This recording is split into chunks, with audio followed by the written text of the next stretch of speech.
4 Français sur 5 se connectent chaque mois à au moins un réseau social. Dans le monde, les utilisateurs des réseaux sociaux sont 2,3 milliards, soit plus de 30% de la population. Et le grand champion est Facebook, avec ses 1,86 milliards d'utilisateurs actifs par mois. Facebook, lancé en 2004, c'est 6 nouvelles inscriptions toutes les secondes, mais aussi 81 millions de faux profils estimés.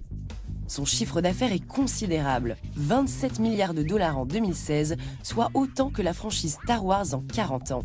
Parmi les ancêtres de Facebook, on peut citer Classmates, né en 1995. Ce réseau permettait aux Américains de retrouver leurs anciens camarades d'école. Une sacrée évolution a eu lieu depuis. Le podium des réseaux les plus populaires continue avec YouTube et WhatsApp, avec plus d'1 milliard d'utilisateurs chacun, soit près d'un tiers des internautes du monde entier. Instagram comptabilise quant à lui 500 millions d'utilisateurs dans le monde. Les hashtags les plus populaires en France, Love, Paris, Sun, Instagood. Les réseaux sociaux plus populaires chez les jeunes, plus de 93% des 15-24 ans utilisent au moins un réseau social sur leur smartphone. Leur préférence penche pour les réseaux qui permettent la diffusion de photos et de vidéos, comme Snapchat. Médiamétrie estime que près d'1 jeune sur 2 envoie des snaps régulièrement. Mais surtout, la génération Z, constituée de digital natives, utilise tout autant les réseaux sociaux que le téléphone pour communiquer avec des proches. Comment ça va? Ça va super. Comment tu t'appelles? Sarah. Sarah, toi en plus tu as décidé de filmer cette émission et tu passes plus de 2 heures par jour sur les réseaux sociaux. Et sur lequel tu es? Le plus... Prenez des notes les frères. Instagram, Sarah Tapiro 13. Elle a tout dit, ok? Et ouais, sur Facebook aussi beaucoup, pas mal de temps, et Snapchat. D'accord. Alors est-ce que tu dirais que les réseaux sociaux ont changé ta vie? Changer ma vie... Parce que quand même 2 heures par jour. Je suis née avec, donc ça peut pas trop avoir changé ma vie. Tu fais partie de cette fameuse génération Z, les digital natives. Tout à fait. Donc bon, on peut pas parler de changer ma vie, on est né avec en fait, on est imprégné de ça en fait. Franchement, je me dis comment on ferait sans. Moi, je suis perdue sans mon téléphone. Mais jamais il y a eu des situations où tu t'es senti pas à l'aise, un peu en danger sur les réseaux sociaux quand même? Je sais à peu près gérer donc mes réseaux, donc je sais quoi ou quoi ne pas publier, de quoi parler. Il y a des choses qui doivent rester personnelles, il y a des choses qu'on peut évoquer, d'autres choses c'est plus dangereux, donc faut plutôt éviter de s'en mêler.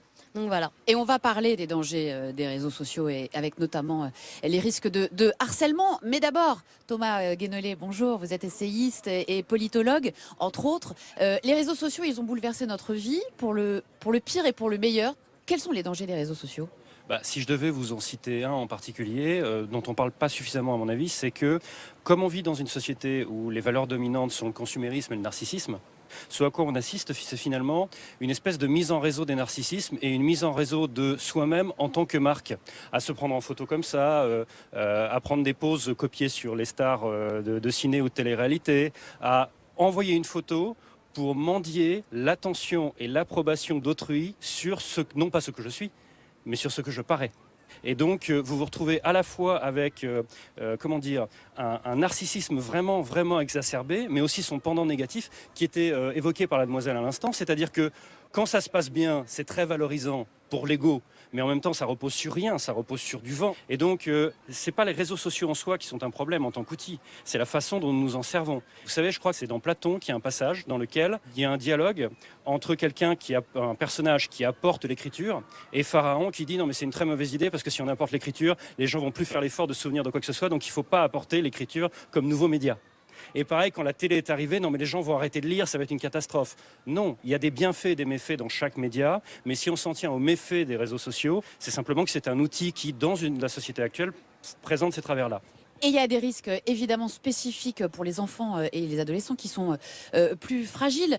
Justine Atlan, bonjour. Bonjour. Vous êtes la directrice d'une association qui lutte précisément contre le harcèlement sur les adolescents sur les réseaux sociaux. Quels sont les principaux risques auxquels sont confrontés les adolescents? Et ils sont nombreux, on l'a dit et on l'a vu sur les réseaux sociaux.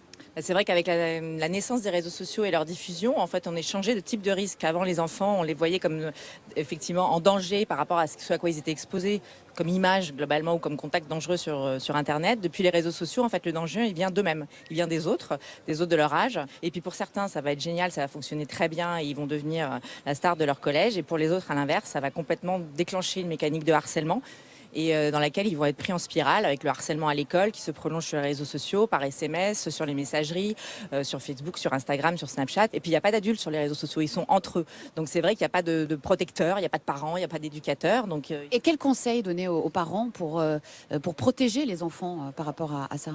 bon, les parents, ils sont pas conscience du tout de ce qui se passe sur les outils numériques. Ils voient le temps que leur enfant y passe, ça les angoisse beaucoup parce que ça interfère dans la vie familiale, mais ce qui se passe dans l'objet, dans l'outil, ils ignorent complètement. Donc c'est vrai que les parents, la seule chose qu'on peut leur dire, c'est de s'intéresser à ce qui se passe sur les réseaux sociaux. Contrairement à ce qu'on croit, il faut aider son enfant à s'inscrire sur Internet, à côtoyer les réseaux sociaux finalement assez jeunes pour lui apprendre les bons réflexes. C'est pour ça que des associations comme les nôtres existent, pour effectivement faire tampon entre les parents qui sont un peu désœuvrés et les ados qui sont surexposés au quotidien. Christian qui nous dit le risque de Facebook, c'est de passer plus de temps à parler de sa vie qu'à la vivre. Ou encore Aline qui nous dit les réseaux sociaux, c'est un danger. On s'isole en croyant être avec les autres. C'est atroce. Tous accros aux réseaux sociaux, selon Amour.es, les réseaux ont déclenché chez lui une étrange maladie. FOMO, Fear of Missing Out, la peur constante de manquer quelque chose sur les réseaux sociaux. J'en souffre, je pense. Otto Romanzi avoue lutter contre l'addiction, mais sans grand succès. Je suis accro aux réseaux sociaux, mais vraiment beaucoup, et j'essaie de m'en éloigner, mais c'est compliqué. Et en effet, qui n'a jamais passé des heures à se laisser happer par des vidéos circulant sur les réseaux au titre accrocheur du type « Un homme se retrouve face à face avec un requin, mais l'intention de l'animal va vous surprendre ». Pour certains difficiles de résister, Marina Rollement ironise. Ne ratez surtout pas cette chronique sur la peur de rater des choses.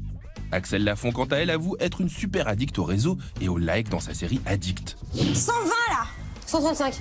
Fais quoi? Attends. 128. Alors, certains d'entre vous se sont-ils reconnus? Qui fait la course au like ici?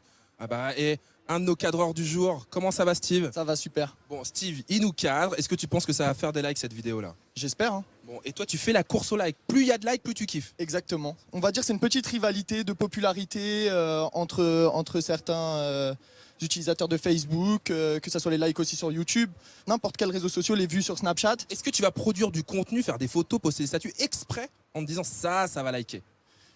Ça dépend, il y a des gens qui sont dans des milieux artistiques qui ont besoin justement de se faire connaître par rapport aux likes des réseaux sociaux. Et du coup, oui, je contacte des personnes par rapport à certains événements pour avoir des likes ou me faire reconnaître dans certains milieux.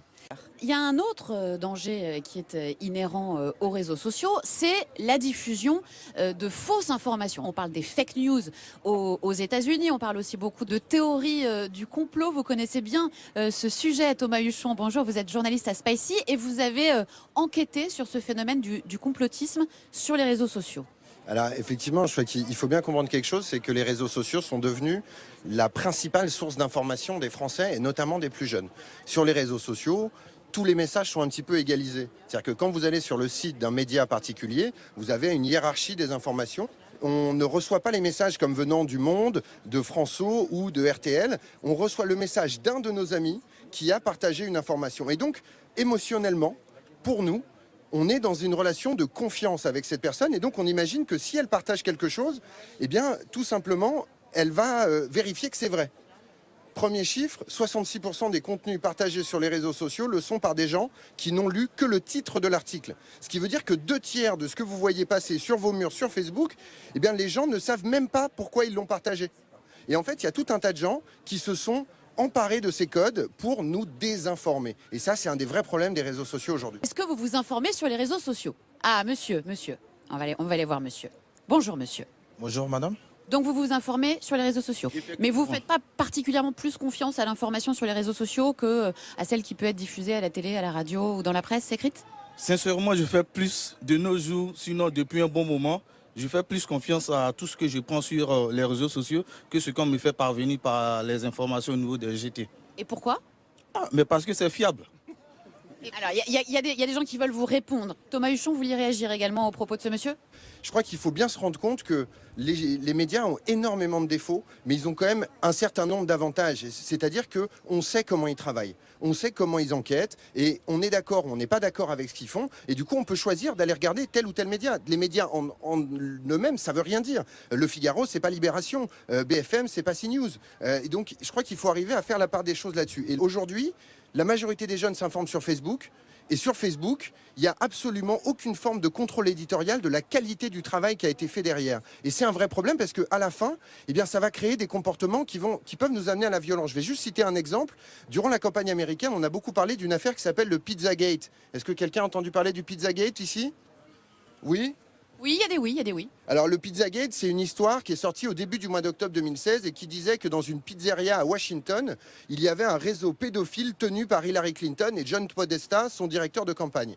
Tout ça était un mensonge absolu. Je comprends bien que les téléspectateurs aient du mal à considérer que les journalistes disent toujours la vérité. Je préférais qu'ils arrêtent de penser que Facebook ne leur ment jamais. C'est dit, des témoignages encore avec Rafale. Mais oui, Rafale. Mais oui, je me balade toujours sur cette magnifique place du parc de la Villette, là en face de la Grande Halle. J'en profite dans le fil de l'émission pour lire le flot de vos tweets qui sont très nombreux. Les plateformes pompent les données pour les revendre. La vie privée est morte et personne ne s'en est rendu compte. Abdel qui nous dit les gamins échangent des messages éphémères, croient être protégés, alors que toutes ces données ne disparaissent jamais. Quand c'est gratuit, c'est que tu es le produit. Benjamin, comment ça va? Ça va très bien. Benjamin, toi tu es responsable de ce site que je suis sûr vous connaissez toutes et tous, c'est change.org ou change.org en français. C'est quoi le but du jeu? Le principe, c'est de démocratiser l'engagement, de le rendre accessible à tous. Il n'y a plus besoin d'être expert de la mobilisation pour savoir lancer une mobilisation qui ait de l'impact. Chacun peut lancer son mouvement, sa pétition pour informer les gens, pour s'organiser et puis surtout pour peser. Je vais vous donner un exemple. Un truc très concret qui a fait bouger les choses. Très concret, ces jours-ci, il y a 27 tirailleurs sénégalais naturalisés français. C'est la suite directe d'une pétition initiée par Aïssata Seck, une petite fille de tirailleurs sénégalais, élu local, qui depuis des années mobilisée sur cette question, qui n'arrivait pas à créer un rapport de force. Elle a utilisé la pétition sur change.org. Combien elle a chopé de signatures? Elle a eu 60 000 signatures en quelques semaines et surtout beaucoup de passages médias, le soutien de politiques, d'associations. Et tout ça, mis bout à bout, a créé la pression nécessaire pour que la décision soit prise. Et aujourd'hui, c'est 27 tirailleurs naturalisés et demain, on espère encore plus. Et bien sûr, d'autres thématiques. Voici un aspect positif des réseaux sociaux, comme quoi ça peut faire bouger les choses. Il n'y a pas que du harcèlement, il n'y a pas que de l'addiction, il y a aussi ça change la société. Sonia, regarde, à côté de moi, j'ai repéré une des nouvelles stars du net. Oh si, allez, on peut dire ça, t'as lancé ton prénom. Guillaume. Guillaume, il ne vous dit peut-être rien comme ça, mais son Tumblr, vous le connaissez, c'est Croisons-les. C'est quoi J'adore, je suis fan. le délire de ce Tumblr? En fait, je mélange les personnes qui font l'actualité, que ce soit politique ou sportive ou people, dès que ça a du sens, dès que c'est rigolo, dès que le contraste est rigolo, et en fait je prends le visage de l'un que je mets dans l'autre. Et puis ça a l'air bizarre comme ça, mais donne un exemple. Mon préféré c'était Obama, Bob Marley, quand il avait pris position pour la légalisation du cannabis, mais j'ai fait beaucoup de choses, j'en ai fait plus de 2000, donc j'ai fait Jean-Marine Le Pen avant-hier, qui était plutôt réussi, qui n'a pas plu à tout le monde, étonnamment. Moi, ça me fait rire. Oui, ça m'a fait rire aussi, moi, personnellement. Mais alors, à chaque fois que tu postes quelque chose comme ça, c'est combien de retweets, c'est combien de vues, c'est combien de likes, de petits cœurs? Alors là-dessus, je me base essentiellement sur Twitter. En moyenne, je dirais, c'est 200-300 retweets. Là, le Jean-Marine Le Pen, je crois qu'on est à 2008 retweets. Ce qui est plus sympa, c'est quand les personnalités elles-mêmes retweetent ou commentent et qu'ils apprécient. Ça, c'est cool. Mais sinon, ouais, c'est... Voilà, ça fonctionne plutôt bien. Si c'est en dessous de 50 retweets, je me suis vautré, en gros. Bon, tu reposteras l'émission, tu nous diras combien de retweets ça fait, s'il te plaît. Et puisqu'on parlait des côtés positifs des réseaux sociaux, je voulais qu'on dise un mot également de ces élans de solidarité. On se souvient évidemment de ce hashtag qui était apparu dans des circonstances dramatiques, puisque c'était le soir des attentats du 13 novembre à Paris. Ce hashtag qui avait permis aux riverains d'aller se réfugier chez des gens. Oh, c'est ça aussi, les réseaux sociaux, des magnifiques élans de solidarité. Thomas Guénolé? Oui, je peux simplement en témoigner, c'est-à-dire qu'à un moment, d'ailleurs, c'était sur le site Change qui était mentionné tout à l'heure, j'avais lancé avec mon épouse une pétition contre la loi renseignement parce qu'on estimait que la surveillance de masse par l'État, par la police, par les services secrets, c'était une intrusion dans notre vie privée. Si on n'avait pas eu les réseaux sociaux et l'existence de ce site internet pour organiser la campagne de mobilisation, on n'aurait eu aucune chance de dépasser 140 000 signatures. C'est pas possible. On ne devine pas spontanément comment on peut se servir le mieux d'un outil. Après tout, on nous apprend bien à lire. Pourquoi on ne nous apprendrait pas aussi comment on se sert des réseaux sociaux?